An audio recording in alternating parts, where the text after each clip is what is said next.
سبقت يداي له بعاجل طعنة ورشاش نافذة كلون العندم. هلا سألت الخيل يا ابنة مالك إن كنت جاهلة بما لم تعلمي، إذ لا أزال رحالة سابح نهد تعاوره الكماة مكلمي. ثورا يجرد للطعان وتارة يأوي إلى حسد القسي عرمرمي. يخبرك من شهد الوقيعة أنني أغشى الوغى واعف عند المغنم.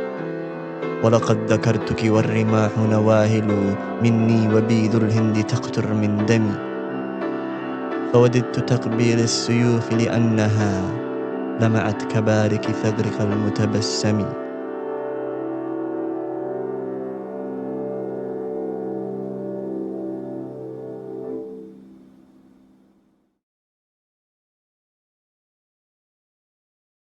Antarah Ibn Shaddad was born a slave to an Arab Faris known as the rider of Jirwa, and an Abyssinian slave named Zabiba, the feminine form of the word raisin. He would go on to win his freedom in battle, carving out in blood his place in a society that denied him one. He excelled as a warrior and poet, exemplifying both the chivalry and brutality of the pre-Islamic period. Antarah was fierce and would dive into the enemy even when outnumbered and emerge victorious. His poetry traveled further than his spear and remains long after, studied, recited, and memorized. So too did his love for a young woman named Ablah, their doomed tale drawing comparisons to Romeo and Juliet. Later tradition stretches him even further, placing him before kings, having him outwit courts, seize impossible spoils, and return from journeys no ordinary man would survive.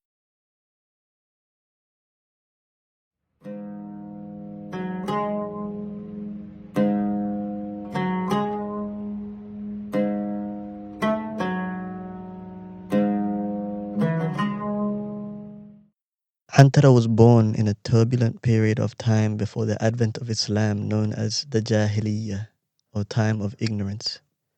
He was born to the Banu Abs, a branch of the wider Ghatafan clan in the region of Najd. Some say Shaddad was his grandfather, others that Shaddad was his uncle who raised him. It's no coincidence that it's unclear. The child of a slave and a free man was most likely to live and die without ever being acknowledged by a father, unless they achieved significant notability. In any case, Shaddad was a respected Arab knight and the epitome of the cavalryman on the peninsula in these times. Antarah was black. His mother was an Abyssinian woman who some allege to be a captured princess. This puts Antarah in an intriguing situation from the very beginning. Although he is born a slave, both his parents are of noble birth. To understand Antarah, we should first examine the world that produced him. Pre-Islamic Arabia was not governed by centralized states or any formal institutions. With few exceptions, authority rested in tribes that moved across the desert with their herds, living in tents and sustaining themselves through pastoral life, trade, and raiding. The tribe was the primary unit of identity, protection, and justice. Above it were broader clan affiliations, but there existed no courts, no law, and no external enforcement. Order was maintained through honor, retaliation, and collective strength. Cycles of violence and vengeance shaped both survival and reputation, and it is within this environment that Antarah's poetry takes form. The Arabian Peninsula is strategically located between Africa and Asia, with modern-day Syria and Jordan to the north, Iraq and Iran to the east, Egypt and southern Europe to the northwest, and the Horn of Africa to the southwest across the Red Sea. Antarah's poetry doesn't happen isolated in some desert somewhere. He speaks of charging into battle with lances and curved blades of Indian make. He brandishes sabers from Syria and shoots arrows as thin as strips of leather from Himyar. The location of the Arabian Peninsula brought trade and goods from Europe, Asia, and Africa, but it also brought conflict. The Arabs of this era were sandwiched between the Romans and the Persians, who had been in conflict for almost 7 centuries, beginning with the Roman Republic and the Parthian Empire in 54 BC, and ending with the Byzantine and Sassanid empires in 628. Although the Banu Abs were not themselves the direct clients of either empire during the Byzantine-Sasanian wars, they were nonetheless militarily and economically entangled within the regional conflict. Some members of the tribe reportedly served as caravan guards for the Lakhmidis, themselves a direct vassal of the Sasanians. Through connections like these, even tribes deep in the peninsula's interior were indirectly linked to imperial rivalries. The clan conflict that filled ʿAntarah's verses were much more than mere local disputes, but symptoms of a broader instability across the peninsula, an instability that mirrored the turbulence of the surrounding world. One such conflict, and one that formed an integral part of ʿAntarah's story, was the War of Dahis and Al-Ghabra. Its origin may seem absurd, but competition between two tribes had been brewing, and it provided the pretext required for open conflict. Qais ibn Zuhair, the young chief of the Abs, challenged Hudayfa bin Badr, chief of Dubyan, to a horse race. The winner would receive 100 camels from the loser. Qais's horse Dahis was winning until a premeditated ambush by Dubyani men drove it off course, allowing Al-Ghabra to claim victory. Hudayfa, of course, rejected any accusations of cheating. Voices were raised, knives were drawn. Qais and his men plunged their blades into Hudayfa's brother's chest. Shortly after, Qais's brother suffered the same fate. A horse race turned into a 40-year conflict. Alliances shifted. Tribes such as the Tay and the Hawazin joined the conflict, turning the balance against the Banu Abs and forcing them into periods of exile and displacement. It was within this atmosphere of sustained warfare that ʿAntarah emerged as a young man, proving himself in battle and ultimately securing his freedom. The crux of that story is widely agreed upon and is as follows. The Tay tribe invaded the lands of the Banu Abs, and during a raid, ʿAntarah's father said to him, "ʿAntarah, fight with the warriors and defend your tribe." Ever defiant, ʿAntarah replied sarcastically, "The slave doesn't know how to fight or defend. He is only good for milking camels." "Fight, and you are a free man," his father replied. ዐntarah grabbed a spear without a moment of hesitation and charged at his foes, declaiming, "أنا الهجين ዐنtarah, كل امرئ يحمي حرى، أسود وأحمر، والشعرات المشعرة، الوردات المشفرة." He single-handedly turned the tide against the invaders, cutting through their ranks and forcing them into retreat. As they fled, he chased them down, recovering what they had plundered from his people. A pattern emerges that will define the rest of his life. ዐntarah compels recognition through action. Virtue is not granted to him by birth, so he forces it into existence through what he does, until even those who would deny him have no choice but to acknowledge him. Upon his return, his father Shaddad publicly claims him as his son and grants him his name. A name carrying many meanings. It can evoke the buzzing blowfly, suggestive of color and sound. It is linked to notions of striking or thrusting with a spear. It also signifies valor. Later descriptions of his physical features, particularly a pronounced lip, fold into these associations, binding the name to both presence and perception. The result is a name that encapsulates the elements for which he is known: violence, valor, and an unmistakable visibility on the battlefield.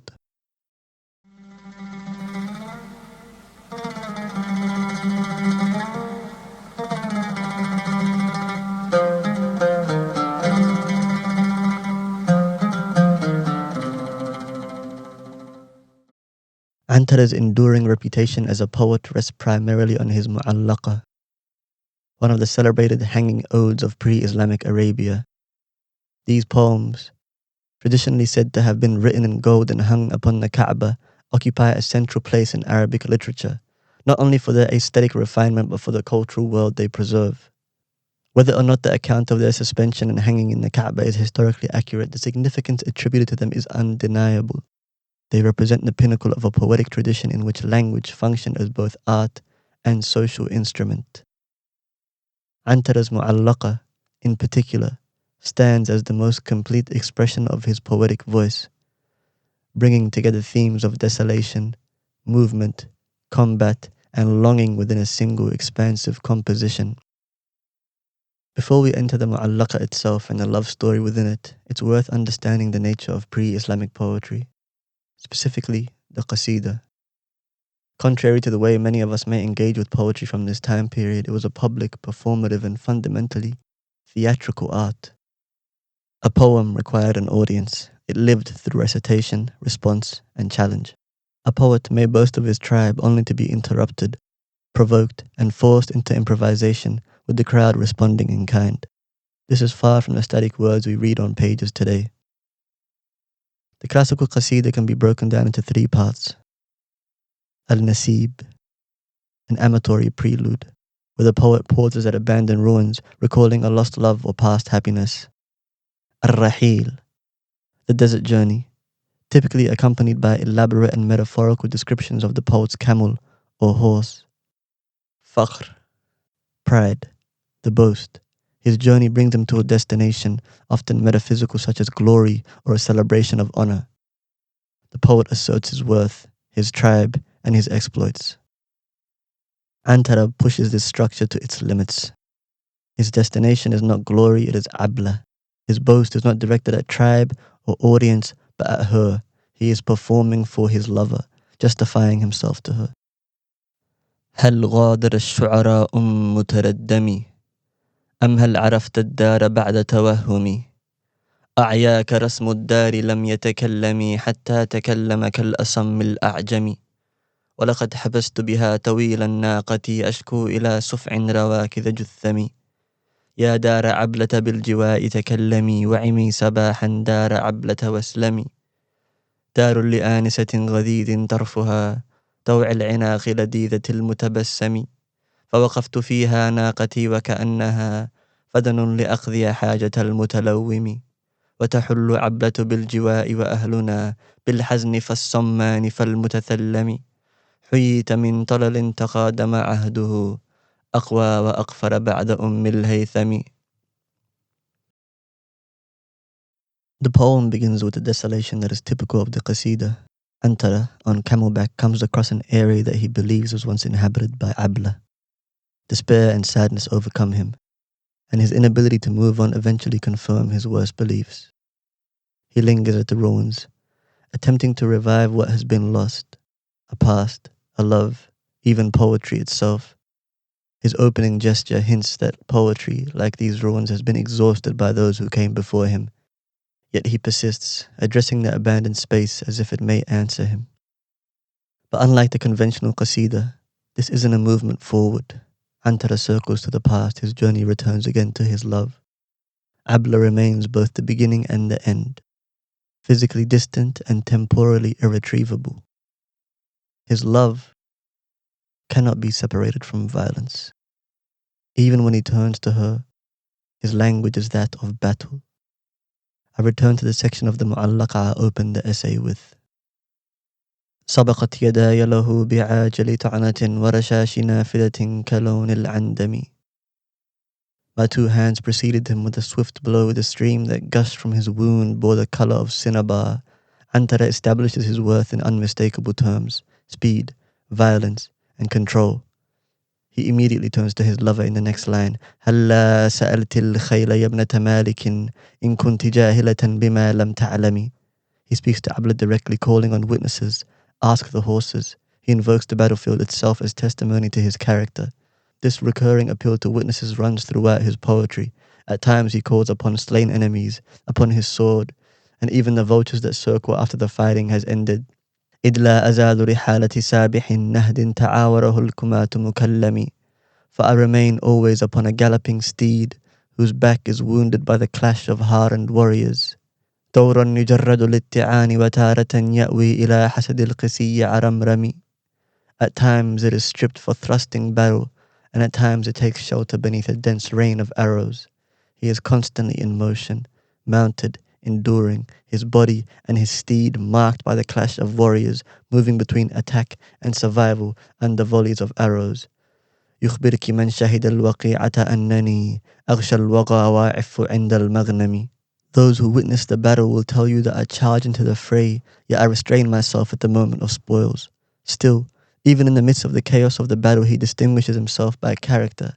After embodying both violence and the virtues that make it legitimate, he once again turns to Ablah. وَلَقَدْ ذَكَرْتُكِ وَالرِّمَاحُ نَوَاهِلُ مِنِّي وَبِيدُ الْهِنْدِ تَقْطُرْ مِنْ دَمِي فوددت تقبيل السيوف لأنها لمعت كبارك ثغرق المتبسم. I remembered you while spears were drinking from me and Indian swords were dripping with my blood. I wish to kiss the swords themselves, for they shone like the lightning of your smiling lips. His body is pushed to its limits, pierced, bleeding, suspended between life and death. His thoughts turn to Ablah. The image is almost bizarre in its intensity. Instruments of death become objects of tenderness, their flash recalling the brightness of her smile. Violence is truly the only language in which he can make himself visible to her, and the only medium in which he can make himself worthy of her. Still, he doesn't kiss Ablah, he kisses the sword. He still hasn't reached her, only reached towards an image of her. Even at his most intimate, ʿAntarah remains at a distance. It is here that poetry begins to give way to something else, outside of verse, beyond metaphor and performance. The real life story of ʿAntarah and Ablah takes on a different shape. Far from fleeting images in the heat of battle, but a story of prolonged struggle and the impossible conditions placed upon a man seeking to make himself worthy of the woman he loves.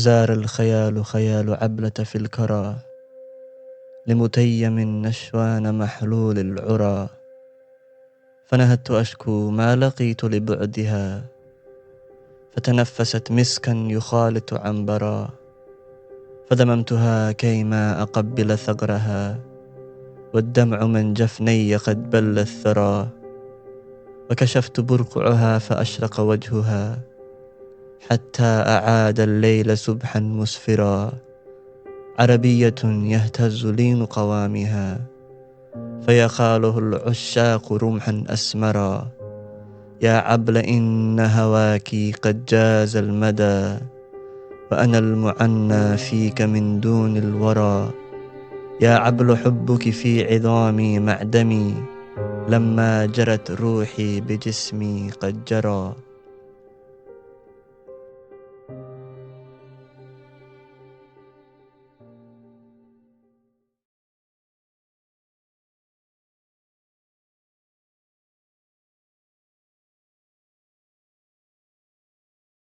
There is no singular account of their love story, but Ablah appears in ʿAntarah's earliest poetry, suggesting his attachment to her took root in his youth, perhaps even before he won his freedom. Tradition holds that they would meet in secret beneath Hasat al-Salah, a striking rock formation that served as a landmark in their time and now a tourist attraction. When ʿAntarah sought her hand, her family, particularly her father Malik, refused him on account of his birth and complexion, and in several widely transmitted accounts imposed an impossible dowry. 1,000 rare red Lakhmidi camels associated with the court of King al-Nu'man. The modern-day equivalent of such specially bred camels would be show camels traded in the Gulf. Armed with a famed black stallion, al-Abjar, and a black sword forged from meteor known as al-Atshan, or thirsty, ʿAntarah set out on a perilous expedition into hostile, politically protected territory. He fought, seized, and in some accounts was even brought before King al-Nu'man himself, only to be spared after reciting his poetry and expressing his love for Ablah to the king, who recalled his youth. Yet even after securing what was demanded, he returned to find Ablah promised to another, with the bitter addition that her new suitor's dowry was none other than ʿAntarah's own head. This is only one version. Later romantic narratives grant him a resolution allowing him to marry Ablah after proving himself beyond doubt. Earlier, more restrained and, dare I say, more accurate accounts leave the story unresolved, much closer to the tone of his poetry, where he strives endlessly towards her without ever fully reaching her. Everything that stands between the two belongs to a world that yields to force. ʿAntarah takes what he cannot inherit and proves what cannot be granted to him. And so his story and the love story therein fold back into violence. Violence as both a means to an end and a response to the world around him.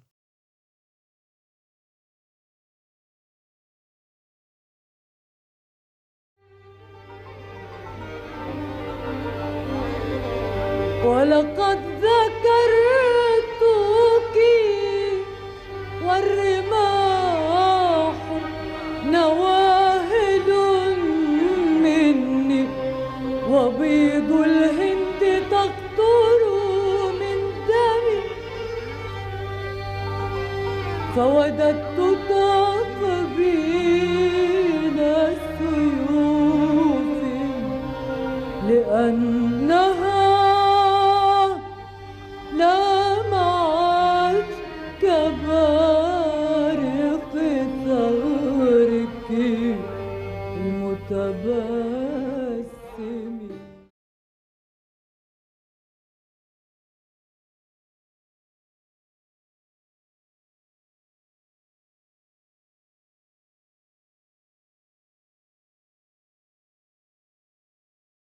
During the war of Dahis and Al-Ghabra, the Banu Abs were eventually expelled from their ancestral lands, and a young ʿAntarah found himself displaced, fighting a losing battle for the honor of his tribe.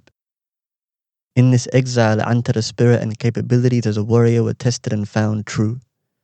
In one encounter, after his horse failed to wheel back from a charge, he found himself stranded behind enemy lines. Husayn ibn Damdam, a Ghatafani fighter, seized the moment and struck him in the face with his spear, believing he had taken the eye of the famed ʿAntarah. He would proclaim this victory in a poem following the event, starting a blood feud between the two. Husayn boasted how his spear had left a mark on the slave's face for all to see, and how his men had forced the black scum to turn and run in fear. To make matters worse, Husayn's kinsman had killed ʿAntarah's uncle in the same battle. ʿAntarah answered first in poetry, dismissing the boast and reframing the scar as a sign of honor rather than shame. But his final response came in action. He killed Husayn's father and sealed the feud, immortalizing the act in the closing lines of his Muʻallaqāt. وَلَقَدْ خَشِيتُ بِأَنْ أَمُوتَ وَلَمْ تَدُرْ, and verily I feared that I should die. لِحَرْبِ دَائِرَةٌ عَلَى ابْنَيْ دَمْدَمِ, before Damdam's sons got their taste of war. الشاتمي عِرْدِي وَلَمْ أَشْتِمْهُمَا, unprovoked they attacked my reputation. وَالنَّادِرَيْنِ إِذَا لَمْ أَلْقَهُمَا دَمِي, threatening my blood though I do not find them on the battlefield. إِنْ يَفْعَلَا فَلَقَدْ تَرَكْتُ أَبَاهُمَا جَزَرَ السِّبَاعِ وَكُلِّ نَسْرٍ قَشْعَمِ. There is no wonder they do so, for I left their father slumped, carrion for hyenas and vultures. Violence was ʿAntarah's path to legitimacy and went hand in hand with virtue in these violent times. Honor, courage, and loyalty define man beyond lineage, but these qualities do not exist in abstract. They are tested, displayed, and validated in combat. His sword becomes a passport granting him entry into a society that otherwise denied him on account of his birth. To defend his own honor, to uphold the reputation of Banu Abs, to secure wealth and standing for his clan, ʿAntarah utilized sanctioned violence, converting it into legitimacy in an arena where his worth cannot be contested. This dynamic is exemplified by the following poem. إذا لم أروي صارمي من دم العدا ويصبح من إفرنده الدم يقطر فلا كحلت أجفان عيني بالكرى ولا جاني من طيف عبلة مخبر إذا ما رآني الغرب ذل لهيبتي وما زال باع الشرق عني يقصر أنا الموت إلا أنني غير صابر على أنفس الأبطال والموت يصبر أنا الأسد الحامي حماما يلوذ بي وفعلي له وصف إلى الدهر يذكر إذا ما لقيت الموت عممت رأسه بسيف على شرب الدماء يتجوهر سوادي بياض حين تبدو شمائلي وفعلي على الإنساب يزهو ويفقر ألا فليعش جاري عزيزا وينثني عدوي ذليلا نادما يتحسر هزمت تميما ثم جندلت كبشهم وعدت وسيفي من دم القوم أحمر بني عبس سودوا في القبائل وافخروا بعبد له فوق السماكين منبر إذا ما منادي الحي نادى أجبته وخيل المنايا بالجماجم تعثر سل المشرفي الهندواني في يدي يخبرك عني أنني أنا عنتر.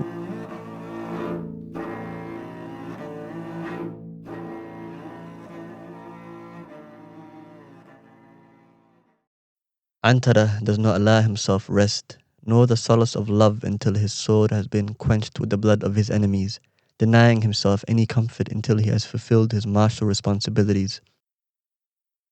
Honor is earned continuously in his world, blade in hand, and there is no inheritance that will save his enemies from meeting his sword.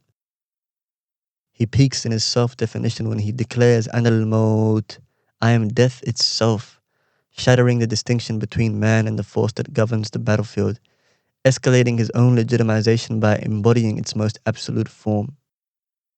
It's important to note that this level of violence does not equate to sadism and remains framed by virtue and morals throughout all of his poetry. He is the lion who protects those who seek refuge in him and ensures that his neighbor lives in peace while his enemy is humbled. Jumping ahead, Antarah turns outward, calling on his tribe to take pride in him. The slave who rose so high his platform stands above the stars. When they call, he answers without hesitation. He finishes by again calling on a witness. Ask the fine Indian blade in my hand. His sword will testify to his actions in battle. Earlier, notably, he confronts the stigma of his blackness in this poem.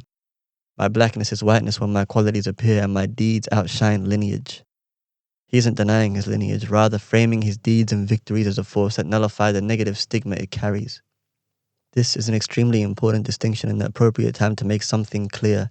Where others attempted to fix his identity through inherited markers, he dissolved that framework by insisting that worth is established on the battlefield, in protection of his people, and in the endurance of hardship. In this sense, even when his language appears to engage in metaphorical oppositions of color or status, it ultimately serves a single move: the rejection of inherited legitimacy in favor of enacted legitimacy, a rejection that he applies to both himself and the world around him. Violence is the ground on which Antarah stood, the means through which he claimed his place and the proof he offered again and again to those who dared question it. This violence is not empty or sadistic in nature, it is directed, shaped, and given purpose through his fight for legitimacy and ultimately through his love for Ablah. Every charge, every wound endured, every boast declaimed in the heat of battle circles back to her. His life unfolds along the same lines as his poetry. Exclusion answered with defiance, rejection met with action, and longing carried through both. The campaigns he fought in, the duels he won, the impossible dowry, the near mythical feats attributed to him, all of it gathers around a single axis.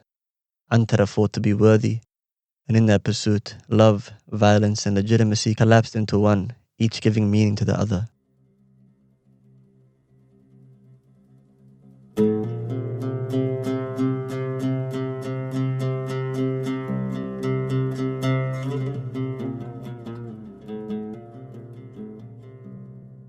The end of Antarah Ibn Shaddad is just as contested as his life, but the dominant account is stark and unheroic. After a lifetime of surviving the most brutal battles, Antarah is said to have died from a single, distant, cowardly strike. In his old age, during a later tribal conflict, he was hit by an arrow shot by a younger warrior, who, scared to face him directly, struck from afar. The man who declared, "I am death itself," finally subjected to it in an unremarkable fashion. What remains is something difficult to contain, and I won't make any attempts to box him in. Antarah's life resisted resolution the same way his love did. He proved himself again and again, but the need to prove never disappeared. He reached towards Ablah for most of his life, but never arrived at her. He claimed his place in the world and died continuously defending it. This tension is what sustains his story and fascinates me so long after his time. His poetry preserves the structure of his struggle, a man who constructed his worth from scratch and faced opposition in every facet of his life along the way. Violence became a language he spoke fluently, love an ever-distant horizon, and identity something that is forged through action rather than inherited. I hope that his story and poetry do what they have done for me, for you, to strive, persist, and to build a path where one isn't offered.